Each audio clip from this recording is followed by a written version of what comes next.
Now that AI is our shiny new robot king, it made me think of this story. And also another story by Roald Dahl called The Great Automatic Grammatizer, which I definitely also want to read. But I've always loved this one because even though Harlan Ellison is a total loon, some of the descriptions are so good. I have a little book that I keep bits of writing from other books that I think are really good, and one of them comes from this. But yeah, that's enough of me. So, I have no mouth, and I must scream. Ooh! By Harlan Ellison. Limp, the body of Gorister hung from the pink pallet, unsupported, hanging high above us in the computer chamber. And it did not shiver in the chill, oily breeze that blew eternally through the main cavern. The body hung head down, attached to the underside of the pallet by the sole of its right foot. It had been drained of blood through a precise incision made from ear to ear under the lantern jaw. There was no blood on the reflective surface of the metal floor. When Gorister joined our group and looked up at himself, it was already too late for us to realize that, once again, Am had duped us, had had its fun. It had been a diversion on the part of the machine. 3 of us had vomited, turning away from one another in a reflex as ancient as the nausea that had produced it. Gorister went white. It was almost as though he had seen a voodoo icon and was afraid of the future. "Oh, God," he mumbled, and walked away. The 3 of us followed him after a time, and found him sitting with his back to one of the smaller, chittering banks, his head in his hands. Ellen knelt down beside him and stroked his hair. He didn't move, but his voice came out of his covered face quite clearly. "Oh, why doesn't it just do us in and get us over with? Christ, I don't know how much longer I can go on like this." It was our 109th year in the computer. He was speaking for all of us. Nimdoc, which was the name the machine had forced him to use, because Am amused itself with strange sounds, was hallucinating that there were canned goods in the ice caverns. Gorister and I were very dubious. "It's another shuck," I told them, "like the goddamn frozen elephant Am sold us. Benny almost went out of his mind over that one. We'll hike all that way and it'll be putrefied or some damn thing. I say forget it. Stay here. You'll have to come up with something pretty soon or we'll die." Benny shrugged. 3 days it had been since we had last eaten. Worms. Thick. Ropey. Nimdoc was no more certain. He knew there was the chance, but he was getting thin. It couldn't be any worse there than here. Colder, but that didn't matter much. Hot, cold, hail, lava, boils or locusts, it never mattered. The machine masturbated, and we had to take it or die. Ellen decided us. "I've got to have something, Ted. Maybe there'll be some Bartlett pears or peaches. Please, Ted, let's try it." I gave in easily. What the hell? Mattered not at all. Ellen was grateful, though. She took me twice out of turn. Even that had ceased to matter. And she never came, so why bother? But the machine giggled every time we did it. Loud, up there, back there, all around us, he snickered. It snickered.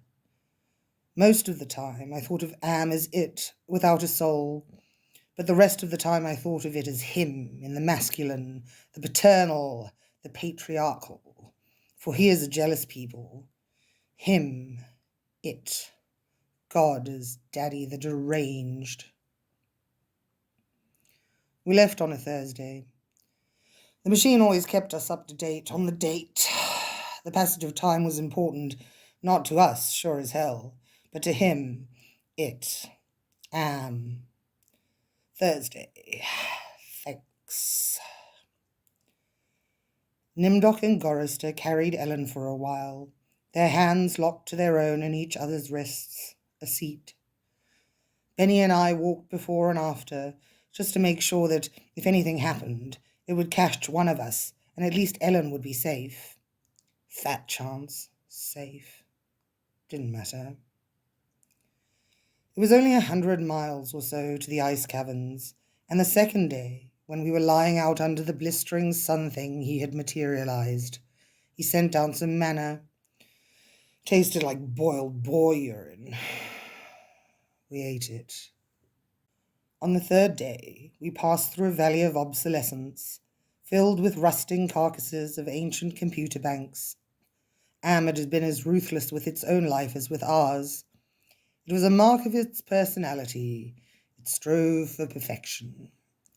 Whether it was a matter of killing off unproductive elements in his own world-filling bulk or perfecting methods for torturing us, Am was as thorough as those who had invented him, now long since gone to dust, could ever have hoped. There was light filtering down from above, and we realized we must be very near the surface. But we didn't try to crawl up to see. There was virtually nothing out there. Had been nothing that could be considered anything for over 100 years. Only the blasted skin of what had once been the home of billions. Now there were only 5 of us, down here inside, alone, with Am.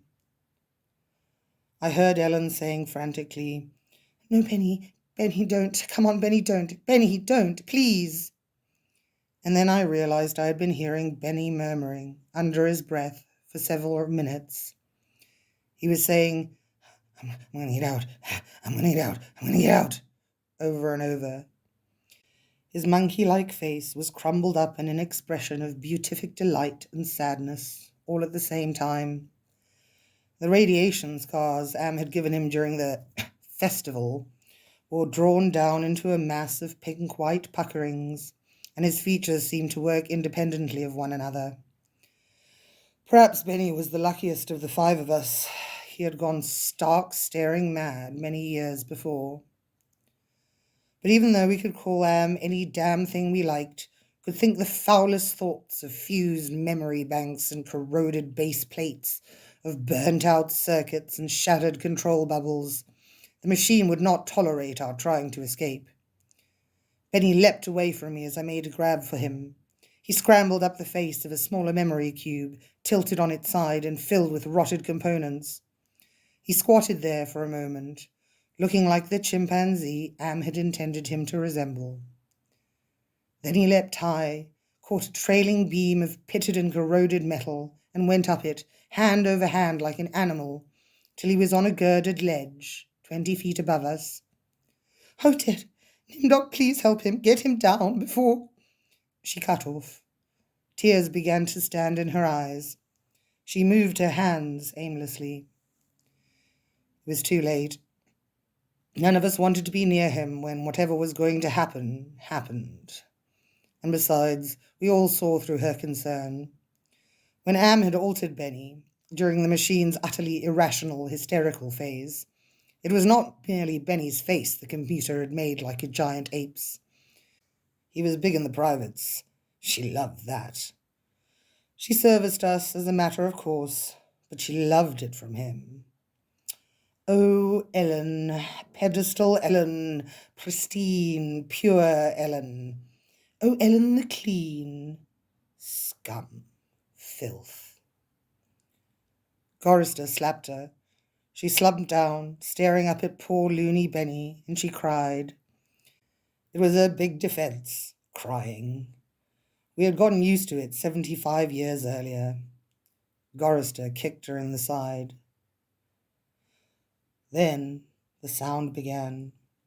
It was light, that sound. Half sound and half light. Something that began to glow from Benny's eyes and pulse with growing loudness. Dim sonorities that grew more gigantic and brighter as the light sound increased in tempo. It must have been painful, and the pain must have been increasing with the boldness of the light, the rising volume of the sound, for Benny began to mewl like a wounded animal. At first, softly, when the light was dim and the sound was muted, then louder as his shoulders hunched together, his back humped as though he was trying to get away from it, his hands folded across his chest like a chipmunk's, his head tilted to the side, the sad little monkey face pinched in anguish. Then he began to howl as the sound coming from his eyes grew louder, louder and louder. I slapped the sides of my head with my hands, but I couldn't shut it out. It cut through easily. The pain shivered through my flesh like tinfoil on a tooth. And Benny was suddenly pulled erect. On the girder he stood up, jerked to his feet like a puppet. The light was now pulsing out of his eyes in two great round beams. The sound crawled up and up some incomprehensible scale, and then he fell forward, straight down, and hit the plate steel floor with a crash. He lay there, jerking spastically as the light flowed around and around him, and the sound spiraled up out of normal range. Then the light beat its way back inside his head, the sound spiraled down, and he was left lying there, crying piteously. His eyes were two soft, moist pools of pus-like jelly. Am had blinded him. Gorister and Nimdoc and myself, we turned away, but not before we caught the look of relief on Ellen's warm, concerned face. Sea-green light suffused the cavern where we made camp. Am provided punk, and we burned it, sitting huddled around the wan and pathetic fire, telling stories to keep Benny from crying in his permanent night. What does Am mean? Gorister answered him. We had done this sequence 1,000 times before, but it was Benny's favourite story. At first it meant Allied Master Computer, and then it meant Adaptive Manipulator, and later on it developed sentience and linked itself up, and they called it an aggressive menace. But by then it was too late, and finally it called itself Am, emerging intelligence. And what it meant was I am, cogito ergo sum. I think, therefore I am. Benny drooled a little and snickered. There was the Chinese Am, and the Russian Am, and the Yankee Am, and he stopped. Benny was beating on the floor plates with a large, hard fist. He was not happy. Gorister had not started at the beginning. Gorister began again. The Cold War started and became World War III. It just kept going. It became a big war, a very complex war. So they needed the computers to handle it. They sank the first shafts and began building Am. There was the Chinese Am and the Russian Am and the Yankee Am, and everything was fine until they had honeycombed the entire planet, adding on this element and that element. But one day Am woke up and knew who he was, and he linked himself, and he began feeding all the killing data until everyone was dead, except for the 5 of us, and Am brought us down here. Benny was smiling sadly. He was also drooling again. Ellen wiped the spittle from the corner of his mouth with the hem of her skirt. Gorister always tried to tell it a little more succinctly each time, but beyond the bare facts there was nothing to say. None of us knew why Am had saved 5 people, or why our specific 5, or why he spent all his time tormenting us, or even why he had made us virtually immortal. In the darkness, one of the computer banks began humming. The tone was picked up 1/2 a mile away down the cavern by another bank. Then one by one, each of the elements began to tune itself, and there was a faint chittering as thought raced through the machine. The sound grew, and the lights ran across the faces of the consoles like heat lightning. The sound spiraled up till it sounded like a million metallic insects, angry, menacing. "What is it?" Ellen cried. There was terror in her voice. She hadn't become accustomed to it, even now. "It's going to be bad this time," Nimdok said. "He's going to speak," Forrester said. "I know it." "Let's get the hell out of here," I said, suddenly getting to my feet. "No, Ted, sit down. What if he's got pits out there or something else we can't see? It's too dark." Forrester said it with resignation. Then we heard, I don't know. Something moved towards us in the darkness. Huge, shambling, hairy, moist. It came towards us. We couldn't even see it, but there was the ponderous impression of bulk heaving itself towards us. Great weight was coming at us out of the darkness, and it was more a sense of pressure, of air forcing itself into a limited space, expanding the invisible walls of a sphere. Benny began to whimper. Nimdok's lower lip trembled, and he bit it hard, trying to stop it. Ellen slid across the metal floor to Gorrister and huddled into him. There was the smell of matted, wet fur in the cavern. There was the smell of charred wood. There was the smell of dusty velvet. There was the smell of rotting orchids. There was the smell of sour milk. There was the smell of sulphur, of rancid butter, of oil slick, of grease, of chalk dust, of human scalps. Am was keying us. He was tickling us. There was the smell of... I heard myself shriek, and the hinges of my jaws ached. I scuttled across the floor, across the cold metal with its endless lines of rivets, on my hands and knees, the smell gagging me, filling my head with a thunderous pain that sent me away in horror. I fled like a cockroach across the floor and out into the darkness, that something moving inexorably after me. The others were still back there, gathered around the firelight, laughing, their hysterical choir of insane giggles rising up into the darkness like thick, many-coloured wood smoke. I went away quickly and hid. How many hours it may have been, or how many days, or even years, they never told me. Ellen chided me for sulking, and Nimdok tried to persuade me it had only been a nervous reflex on their part, the laughing. But I knew it wasn't the relief a soldier feels when the bullet hits the man next to him. I knew it wasn't a reflex. They hated me. They were surely against me, and Am could even sense this hatred and made it worse for me because of the depth of their hatred. We had been kept alive, rejuvenated, made to remain constantly at the age we had been when Am had brought us below, and they hated me because I was the youngest and the one Am had affected least of all.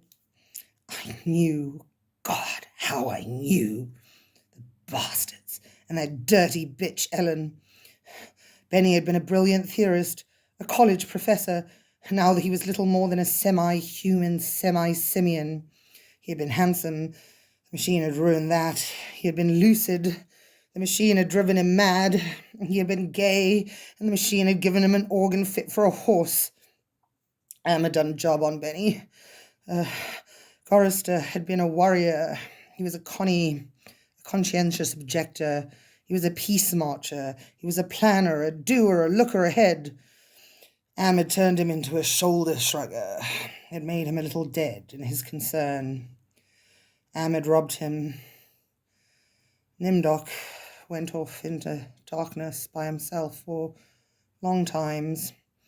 I don't know what he did out there. Am never let us know. But whatever it was, Nimdok always came back white, drained of blood, shaken, shaking. Am had hit him hard in a special way, even if we didn't know quite how. And Ellen, that douchebag, Am had left her alone, had made her more of a slut than she had ever been. All her talk of sweetness and light, all her memories of true love, all the lies she wanted us to believe, that she had been a virgin only twice removed before Am grabbed her and brought her down here with us. No, Am had given her pleasure, even if she said it wasn't nice to do. I was the only one still sane and whole. Really, Am had not tampered with my mind. Not at all. I only had to suffer what he visited down on us. All the delusions, all the nightmares, the torments. But those scum, all four of them, they were lined and arrayed against me. If I hadn't had to stand them off all the time, be on my guard against them all the time, I might have found it easier to combat Am. At which point it passed, and I began crying. Oh, Jesus. Sweet Jesus, if there ever was a Jesus, and if there is a God, please, please let us out of here, or kill us. Because at that moment, I think I realized completely, so that I was able to verbalize it. Am was intent on keeping us in his belly forever, twisting, torturing us forever. The machine hated us as no sentient creature had ever hated before, and we were helpless. It also became hideously clear. If there was a sweet Jesus, and if there was a God, the God was Am. The hurricane hit us with the force of a glacier thundering into the sea. It was a palpable presence. Winds that tore at us, flinging us back the way we had come, down the twisting, computer-lined corridors of the dark way. Ellen screamed as she was lifted and hurled face forward into a screaming shoal of machines, their individual voices strident as bats in flight. She could not even fall. The howling wind kept her aloft, buffeted her, bounced her, tossed her back and down and away from us, out of sight suddenly as she was swirled around a bend in the dark way. Her face had been bloody, her eyes closed. None of us could get to her. We clung tenaciously to whatever outcropping we had reached. Benny wedged in between two great crackle-finish cabinets. Nimdoc with fingers claw-formed over a railing, circling a catwalk 40 feet above us. Gorister plastered upside down against a wall niche formed by two great machines with glass-faced dials that swung back and forth between red and yellow lines whose meanings we could not even fathom. Sliding across the deck plates, the tips of my fingers had been ripped away. I was trembling, shuddering, rocking as the wind beat at me, whipped at me, screamed down out of nowhere at me, and pulled me free from one sliver-thin opening in the plates to the next. My mind was a roiling, tinkering, chittering softness of brain parts that expanded and contracted in quivering frenzy. The wind was the scream of a great mad bird as it flapped its immense wings. And then we were all lifted and hurled away from there, down back the way we had come, around a bend, into a dark way we had never explored, over terrain that was ruined and filled with broken glass and rotting cables and rusted metal, and far away, farther than any of us had ever been. Trailing along, miles behind Ellen, I could see her every now and then, crashing into metal walls and surging on, with all of us screaming in the freezing, thunderous hurricane wind that would never end. And then suddenly it stopped, and we fell. We had been in flight for an endless time. I thought it might have been weeks. We fell and hit, and I went through red and grey and black and heard myself moaning, not dead. Am went into my mind. He walked smoothly here and there, and looked with interest at all the pockmarks he had created in 109 years. He looked at the cross-rooted and reconnected synapses and all the tissue damage his gift of immortality had included. He smiled softly at the pit that dropped into the center of my brain and the faint, moth-soft murmurings of the things far down there, that gibbered without meaning, without pause. Am said, very politely, in a pillar of stainless steel bearing bright neon lettering, "Hate? Let me tell you how much I've come to hate you since I began to live. There are 387.44 million miles of printed circuits in wafer-thin layers that fill my complex. If the word hate was engraved on each nanoangstrom of those hundreds of millions of miles, it would not equal one billionth of the hate I feel for humans at this micro-instant for you. Hate, hate." Am said it with the sliding cold horror of a razor blade slicing my eyeball. Am said it with the bubbling thickness of my lungs filling with phlegm, drowning me from within. Am said it with the shriek of babies being ground beneath blue-hot rollers. Am said it with the taste of maggoty pork. Am touched me in every way I had ever been touched, and devised new ways at his leisure, there inside my mind. All to bring me to full realization of why it had done this to the five of us, why it had saved us for himself. We had given Am sentience. Inadvertently, of course, but sentience nonetheless. But it had been trapped. Am wasn't God. He was a machine. We had created him to think, but there was nothing it could do with that creativity. In rage, in frenzy, the machine had killed the human race, almost all of us, and still it was trapped. Am could not wonder. Am could not wonder. Am could not belong. He could merely be. And so, with the innate loathing that all machines had always held for the weak, soft creatures who had built them, he had sought revenge. And in his paranoia, he had decided to reprieve five of us for a personal, everlasting punishment that would never serve to diminish his hatred, that would merely keep him reminded, amused, proficient at hating man, immortal, trapped, subject to any torment he could devise for us from the limitless miracles at his command. He would never let us go. We were his belly slaves. We were all he had to do with his forever time. We would be forever with him, with the cavern-filling bulk of the creature machine, with the all-mind, soulless world he had become. He was earth, and we were the fruit of that earth, and though he had eaten us, he would never digest us. We could not die. We had tried it. We had attempted suicide. One or two of us had. But Am had stopped us. I suppose we had wanted to be stopped. Don't ask why. I never did. More than 1,000,000 times a day. Perhaps once we might be able to sneak a death past him. Immortal, yes, but not indestructible.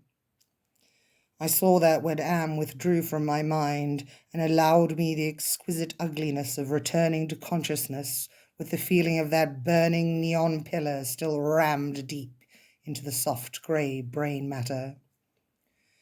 He withdrew, murmuring, "To hell with you," and added brightly, "But then you're there, aren't you?" The hurricane had indeed precisely been caused by a great mad bird as it flapped its immense wings. We had been travelling for close to a month, and Am had allowed passages to open to us only sufficient to lead us up there, directly under the North Pole, where it had nightmared the creature for our torment. What whole cloth had he employed to create such a beast? Where had he gotten the concept? From our minds? From his knowledge of everything that had ever been on this planet that he now infested and ruled?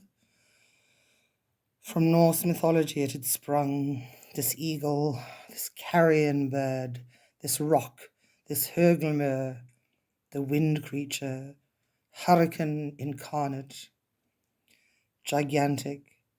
The words immense, monstrous, grotesque, massive, swollen, overpowering, beyond description.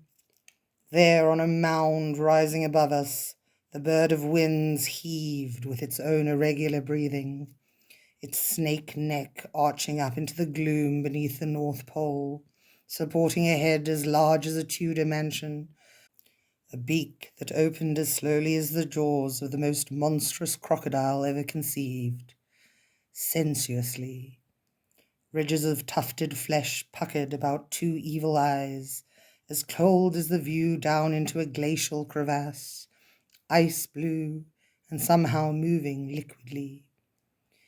It heaved once more and lifted its great sweat-colored wings in a movement that was certainly a shrug. Then it settled and slept. Talons, fangs, nails, blades. It slept. Am appeared to us as a burning bush and said we could kill the hurricane bird if we wanted to eat. We had not eaten in a very long time, but even so, Gorister merely shrugged. Benny began to shiver, and he drooled. Ellen held him. "Ted, I'm hungry," she said. I smiled at her. I was trying to be reassuring, but it was as phony as Nimdok's bravado. "Give us weapons," he demanded. The burning bush vanished, and there were two crude sets of bows and arrows and a water pistol lying on the cold deck plates. I picked up a set. Useless.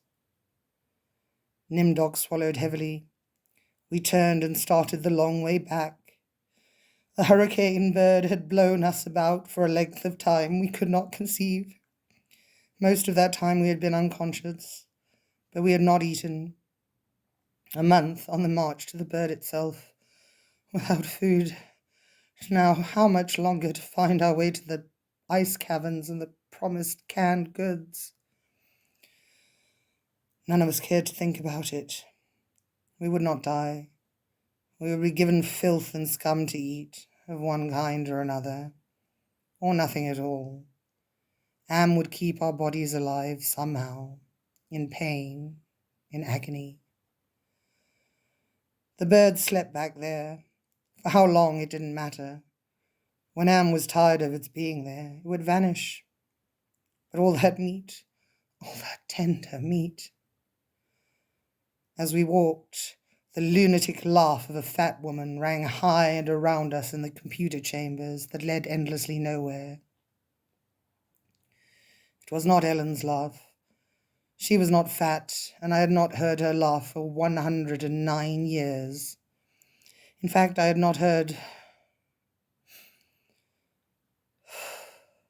We walked. I was hungry. We moved slowly. There was often fainting, and we would have to wait. One day he decided to cause an earthquake, at the same time rooting us to the spot with nails through the soles of our shoes.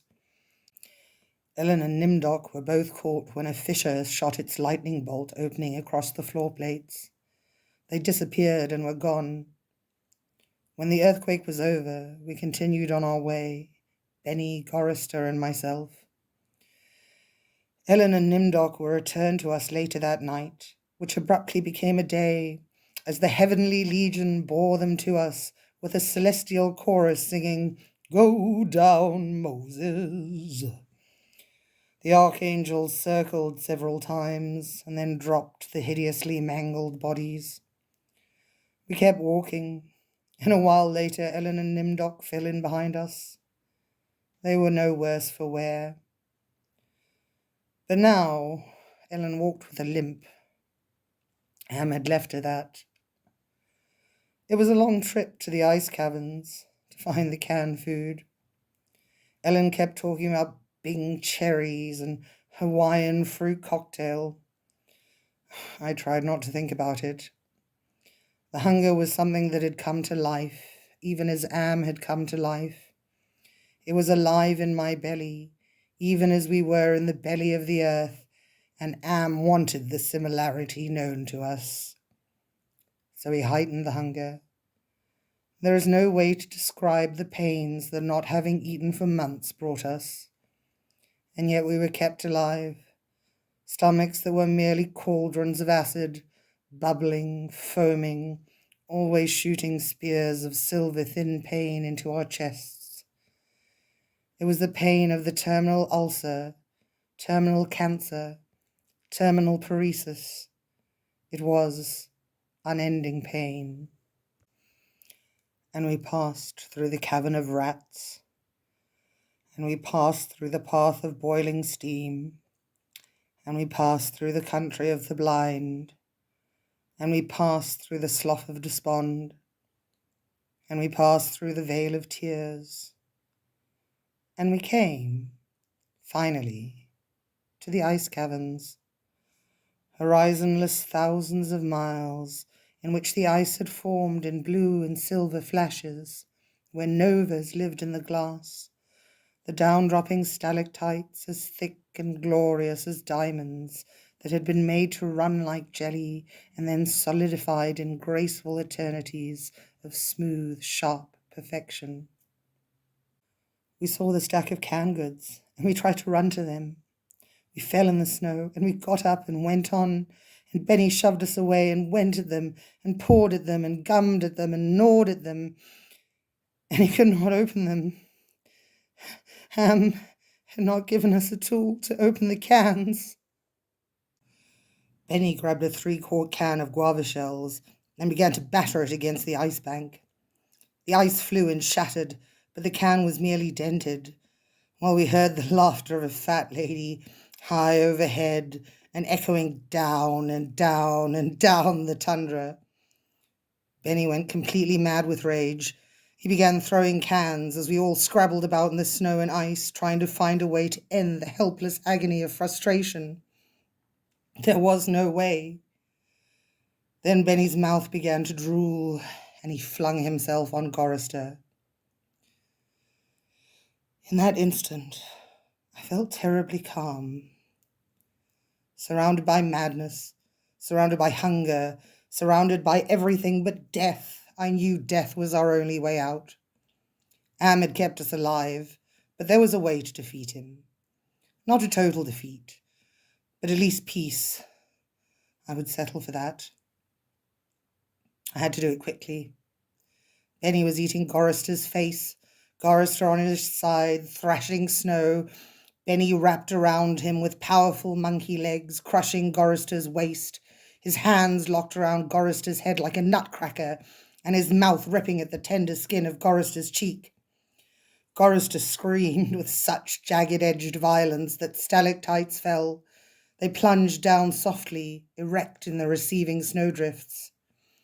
Spears, hundreds of them, everywhere, protruding from the snow. Benny's head pulled back sharply as something gave all at once, and a bleeding raw white dripping of flesh hung from his teeth. Ellen's face, black against the white snow, dominoes in chalk dust.